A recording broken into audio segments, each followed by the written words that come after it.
여러분, 안녕하세요. 재미코리아 한국어 교실입니다.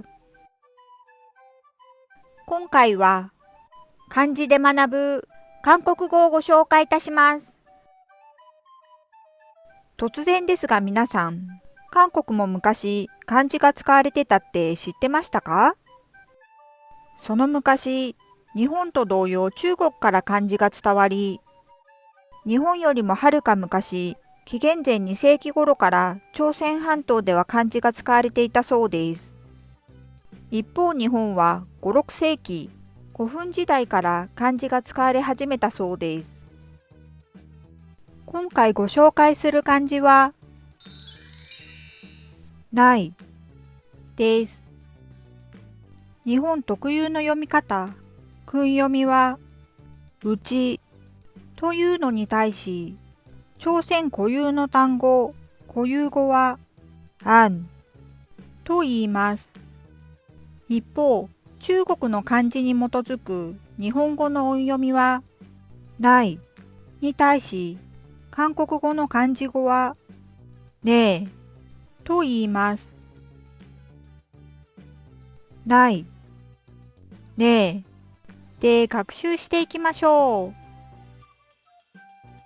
う。では、ないの漢字が入った単語を考えてみましょう。内容、内部、国内、案内などの単語があります。ないの漢字の韓国語は、ねえなので、あとは残りの漢字の韓国語がわかれば、単語を完成させることができます。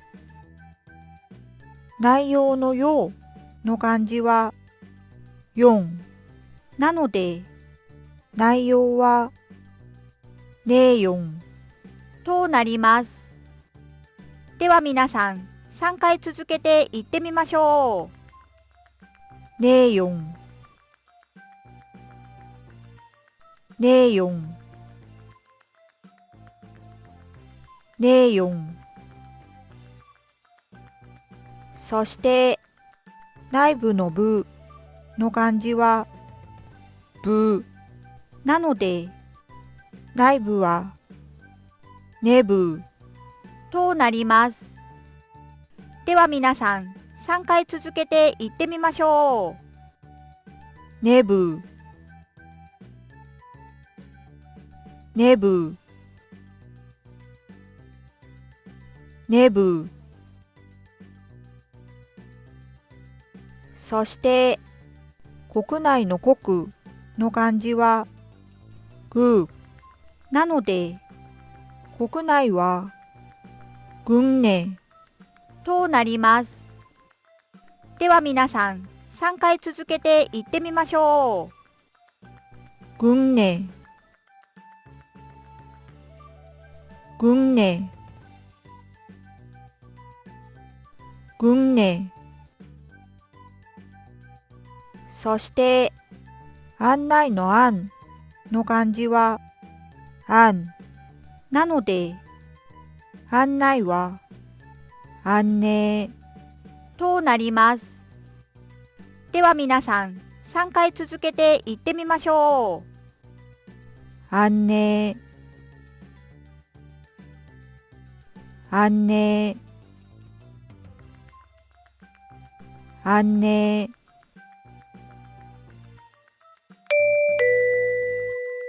中級以上の方はしりとり、くんまりっきをやってみましょう。最初、日本語の漢字でしりとりを考えます。内容、容疑、疑問、問答、答案、案件と考えたとします。漢字が同じであれば、韓国語も同じなので、該当する韓国語を当てはめていきましょう。내용、용의、의문、문답、답안、안건。このように日本人の特性を生かして芋づる式に単語を増やしましょう。今回のレッスンはここまで。最後にいいねとチャンネル登録を。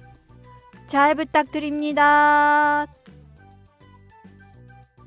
チェミコリアン韓国語教室でした。